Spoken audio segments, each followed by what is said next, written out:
he talks about you got to work with people you trust. First of all, you have to trust yourself. You have to trust yourself because no one else matters. Neil Young's hatred for one band was so strong, he refused to ever have his music sold next to theirs in a record store. He is famous for his fierce belief in what makes music real.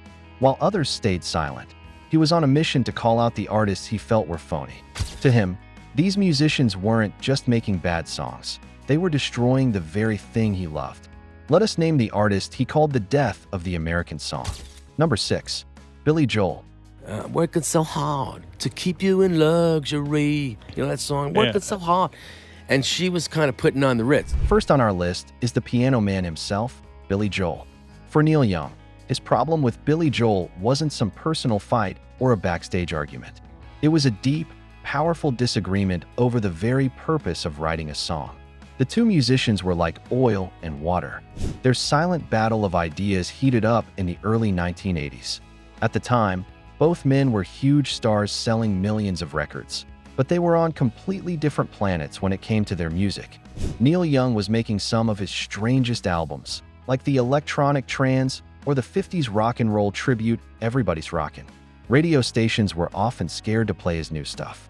Meanwhile, Billy Joel was the king of pop, writing songs that were smart, catchy, and impossible to ignore. The famous music writer Cameron Crowe, who knew all the rock stars back then, said that Neil Young got especially mad when Joel's song Uptown Girl became a massive hit.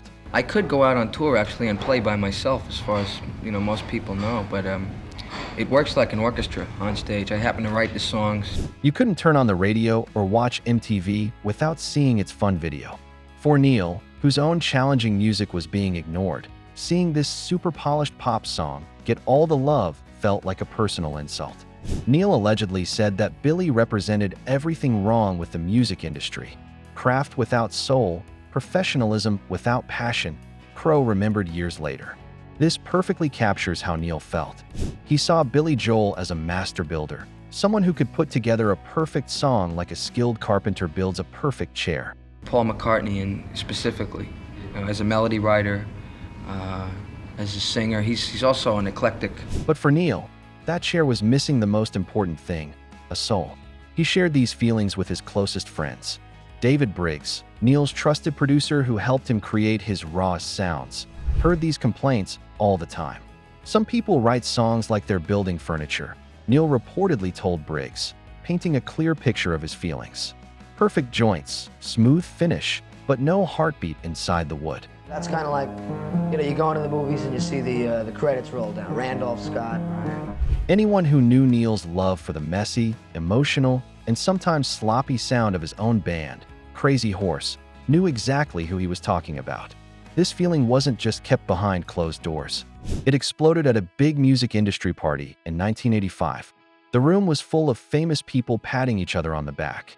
Billy Joel, being friendly, walked up to Neil Young to say hello and maybe even suggest they work together someday. You go from playing in front of 20,000 people where you're like Mussolini. People who saw it happen said Neil's reply was quick and cold. He looked at Joel and mumbled, "I don't do jingles."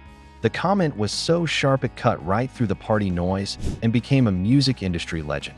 For Neil, a song was supposed to be a piece of your soul, a raw confession. In his mind, Joel's songs were more like ads, perfectly made to get stuck in your head, but empty on the inside. But if Joel's perfect songs felt fake, the next band made Young angry for selling their real-life drama. Number 5. Fleetwood Mac. Well, he thought that my organization could have been run a little better, and so he went home. At number 5, we find a band that might surprise you, Fleetwood Mac.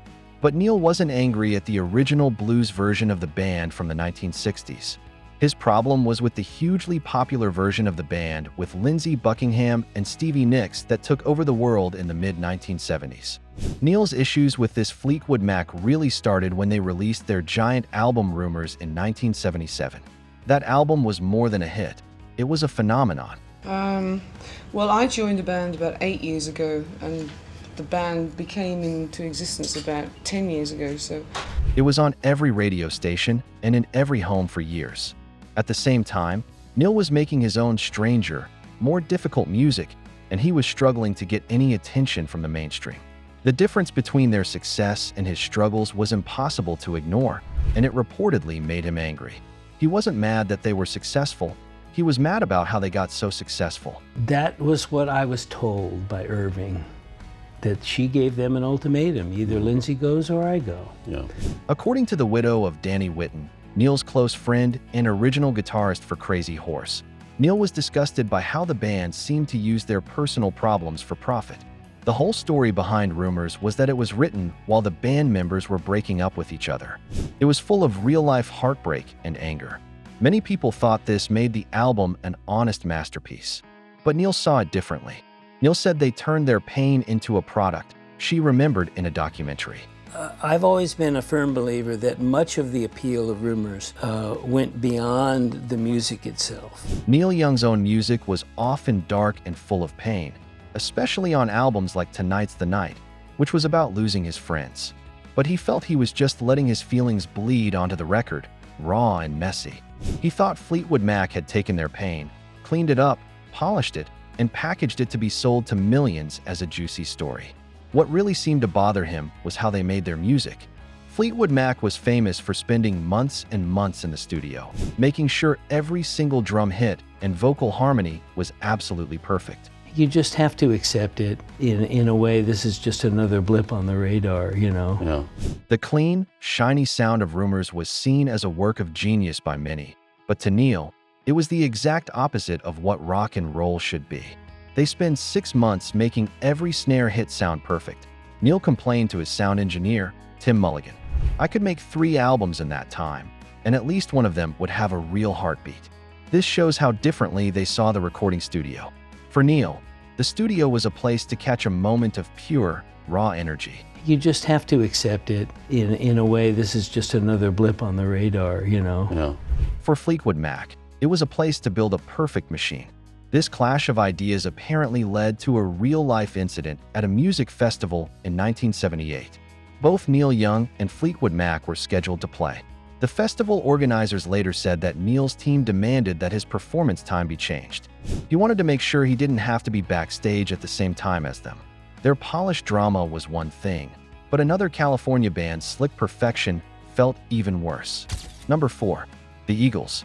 They were painting themselves in the corner with the country rock hits. Taking the number 4 spot is the Eagles, the band that basically created the smooth, sunny California rock sound of the 1970s. Their incredible success and cool, professional style was everything Neil Young hated about where rock music was going. His dislike for them wasn't about one specific event.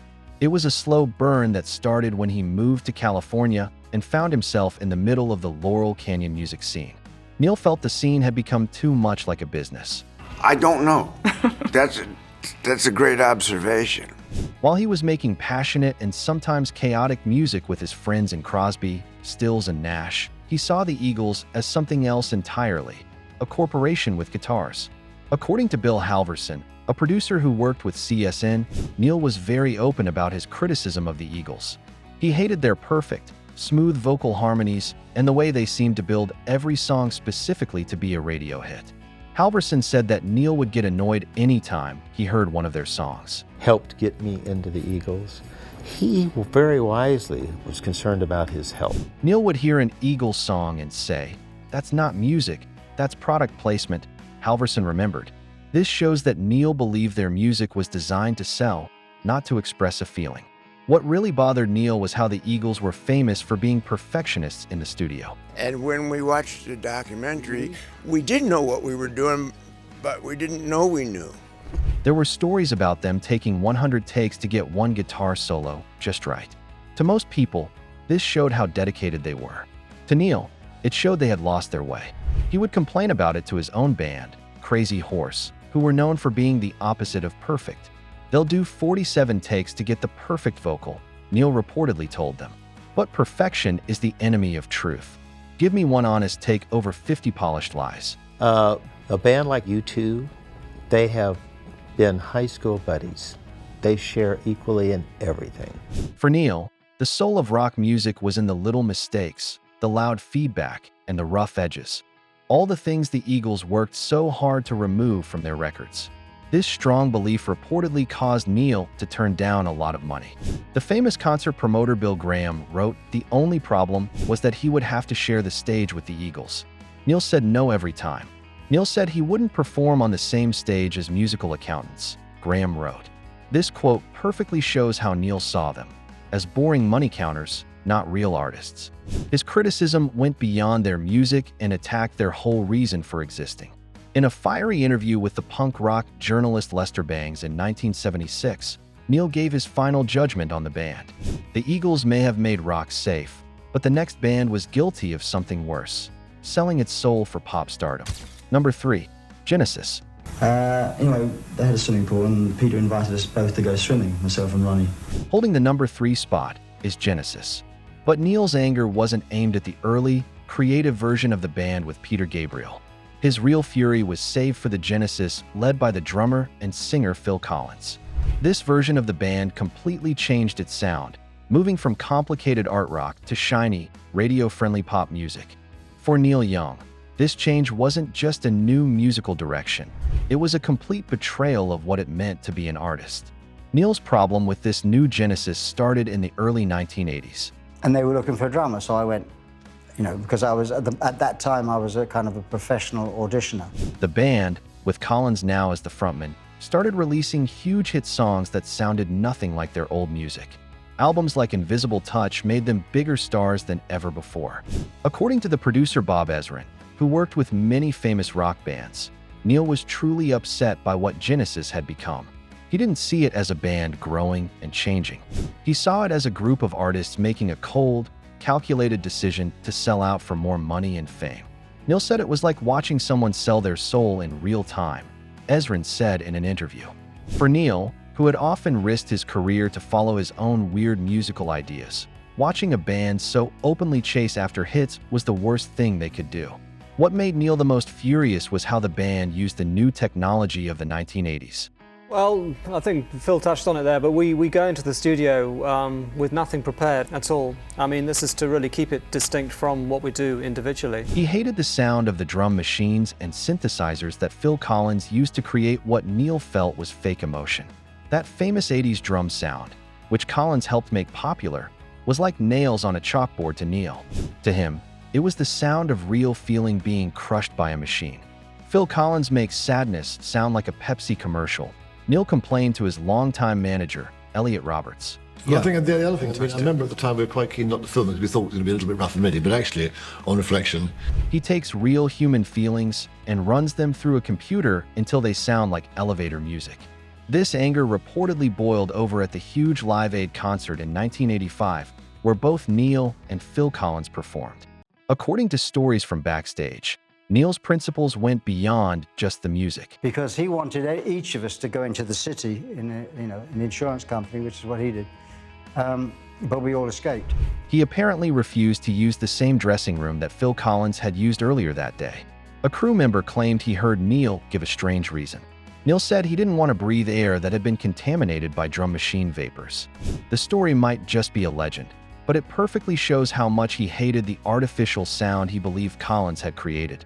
Neil's criticism always came back to this one idea: real versus fake, art versus money. That machine-made emotion was bad, but the next band wrote songs that felt like cheap slogans instead of real songs. Number 2, Journey. Close it's funny, I gotta say, we don't feel that way. We feel successful, and we feel glad, and we feel very grateful. Just missing the top spot on Neil Young's hate list is the arena rock band Journey. Their style of rock music, full of huge choruses and fist-pumping anthems, made them one of the most popular bands in the world. But for Neil, it represented everything that was wrong and emotionally fake about mainstream rock in the 1980s.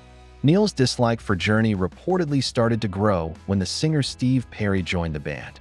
Before Perry, it was a combination of the passion for music had left me. I could not, find the honest passion for singing. Journey played a more complex style of music that blended jazz and rock. With Perry's powerful voice, they changed direction and became a hit factory, writing songs perfectly designed to be sung by thousands of people in a giant stadium. According to Ralph Molina, Neil's loyal drummer in Crazy Horse, Neil had a very low opinion of the band's music. You know, the struggle of trying to make it in the industry. His dad, had told him, "Don't stop believing, son." He especially hated their focus on Perry's high-flying vocals and their giant, catchy choruses. Neil said they turned rock and roll into a cheerleading squad. Molina remembered in an interview, "This wasn't just Neil making fun of their sound. It was a deep criticism of their goal." Neil believed rock and roll should be a personal conversation or a powerful statement. He thought Journey had turned it into a simple chant, like something you'd hear at a football game. The idea that a band becomes a marketable entity is just something that comes along with being successful. And what really disgusted Neil was the way Journey seemed to write their songs using a formula. While he was recording his own legendary album, Rust Never Sleeps, a record all about the meaning of rock and roll, he would reportedly use Journey as an example of what not to do. "They don't write songs, they write slogans," Neil supposedly told his sound engineer. Winds of March, he did Wheel in the Sky, and so he wrote those lyrics. I gave him the chorus, and he wrote the rest of the lyrics. And every chorus is designed to make people feel something they're not actually feeling. It's a button-pushing exercise. In Neil's mind, real emotion in a song had to be earned. It had to come from a real place. He felt Journey just faked it by using a proven recipe of power chords and epic vocals. This disagreement wasn't just talk. It led to Neil taking direct action. During the early 1980s, it was common for both Neil Young and Journey to be booked to play at the same big music festivals. I'd love to send her an email, take her to lunch or something. Is it possible? Just tell your friend Steve would love to take her to lunch. So, according to a festival producer named Gary Kirst, Neil's team started demanding a special rule in his contracts. The rule said that the festival was not allowed to play any Journey songs over the loudspeakers before Neil went on stage. Neil said he didn't want his audience pre-programmed for fakeness, Kirst explained. This shows how far Neil would go to control the atmosphere of his shows and keep them pure. Their rock by numbers approach was bad, but the number one band on his list was even worse. They turned rock into a joke. Number 1. Styx. Within an hour, we were playing it pretty close to what you hear now. And here it is, the band that holds the number 1 spot as Neil Young's most hated musical act, the progressive rock group Styx.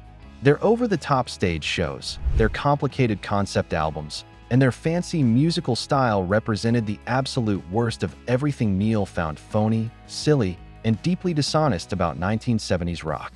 Neil's hatred for Styx reportedly caught fire in the middle of the decade, when the band started to add elaborate stories and theatrical elements to their music. We had 3 main songwriters, and Dennis and Tommy were the most successful of those. The music journalist Lisa Robinson, who was a friend to many rock stars back then, said that Neil was truly and personally offended by the Styx album The Grand Illusion and the massive tour that went with it. Neil said they had turned rock and roll into dinner theater, Robinson said. It was a short and brutal insult that perfectly captured everything Neil hated about them. What made Neil so angry was the band's focus on telling stories and playing characters. He believed this took away from the raw power of the music itself. The whole idea of a rock opera seemed ridiculous to him. And I just started playing these triad chords. It was very kind of dark. While he was recording his own simple, acoustic album Comes a Time, he reportedly complained about Styx to his producer, David Briggs. Rock and roll is supposed to be about truth, not costumes, Neil said angrily. When I see grown men pretending to be robots on stage, I know something has gone seriously wrong with music. He was, of course, talking about the Styx hit Mr. Roboto and their album Kilroy Was Here. For Neil, this was the absolute bottom. Rock music had become a silly play. This feud even led to a fight over a recording studio in 1978. Both Neil Young and Styx wanted to book time at the famous NM Studios in Los Angeles. According to the studio's manager, Jerry Moss, Neil made it very clear where he stood. "I want record anywhere that's been contaminated by prog rock pomposity," Neil told him. He was so serious that the studio had to find another space for one of them, proving that Neil was willing to stand by his beliefs, no matter how difficult it made things. All of his criticism of Styx came back to one main point: real versus fake, simple versus fancy. To him, their keyboard-heavy sound, with its soaring synthesizers and pseudo-classical arrangements, was the musical equivalent of a polyester suit trying to pass for fine silk. You know, at this stage in my life, I want to be happy. I want to be around people who love me. In a blistering 1979 interview with Rolling Stone, he explained his complete theory on the band. Styx makes music for people who think music isn't interesting enough on its own. He argued, they have to dress it up with stories and lights and fog machines because they don't trust the songs to stand alone.